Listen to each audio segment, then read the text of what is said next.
lewru ala fayore mo tinodiri e ɗe ɓornule e ɗe ñantule no andi ko pulagu tigi dogata ɗo e nder dural jaaɓe ha tirde Cheikh Anta Diop fette sukaɓe fulɓe wonɓe e maggal kolliri pulagu caggal ɗen ɓornule hay ndefuli keedani hen caggal.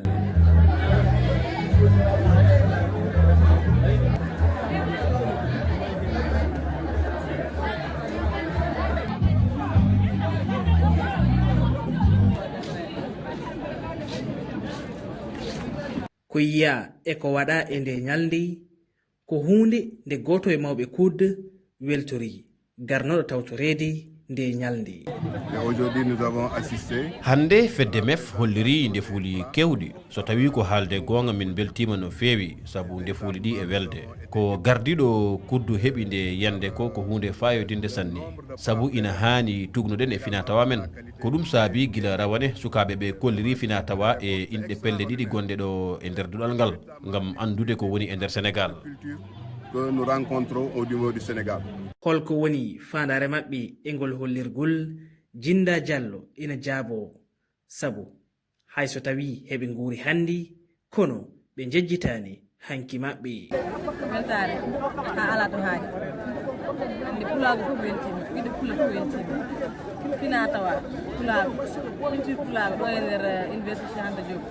minen fof min beltima plus min mbiya yimɓeɓe jinnaɓe ko ɗo min goni Dakar ɗo min goni université Cheikh Anta Diop kono min jejjitani tomin ummi to min jejjitani tomin komin goni ko min jejjitani komin nihirako pulago fina tawa fulɓe ñiiri gona hanki meɗen min gaddi ɗo e nder université pour hollirde ɓe hay soko tawi ɗo min goni min jejjitta tawi ha abadan min jejjita ko min goni ko. ɓatakeji e jertinowaju fof jiyama e nde ñalde ɗum ko hunde nde sukaɓe fulɓe bagginta faade e rendo men hande.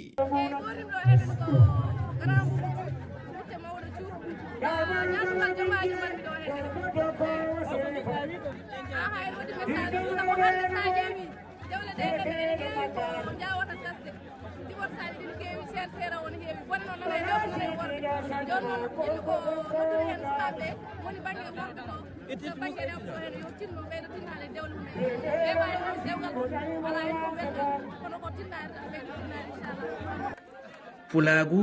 ko ngalu ko hunde nde ɓe sukaɓe jiɗi jaggude. jiɗ ko hollirde ɗo nder université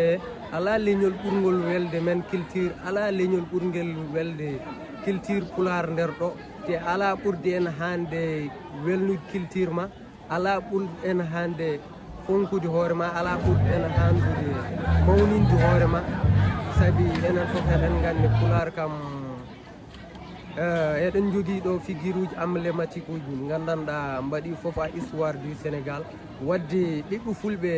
eɓe foof kala goppuɗo leñol ngol tan wonde a waɗama considéré mo gandanɗa anda valeur ma te pulagu hollirama e nder gadduɗal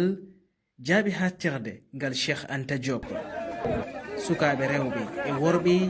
moni kala ñantorima no wawiri ngam hollirde pulagu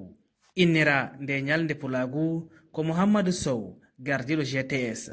Saydou Sow gardiɗo MEF federe ndinde sukaɓe jangoɓe e gadduɗal suuɗani weltare faade e makko. so ɗum yawti calminen teddiniraɗo oɗo balade culturel neɗɗo tedduɗo timmuɗo jingonowo pulagu no feewi no feewi no feewi mo ganduɗa talaɗo pulago o feeri noddu tan o ari o tawti pulago o jingani fulɓe hanki o jinganiɓe hande cuɓiɗen ɗum mbaɗɗen ɗum parrain oɗo balade culturel men monsieur Mouhamed Sow a salminama. yalla nde ñalde fannuji goɗɗi patuɗe e pinal pulagu mbaɗama e yeru hirdeli fulɓe ha e ko nandi hen.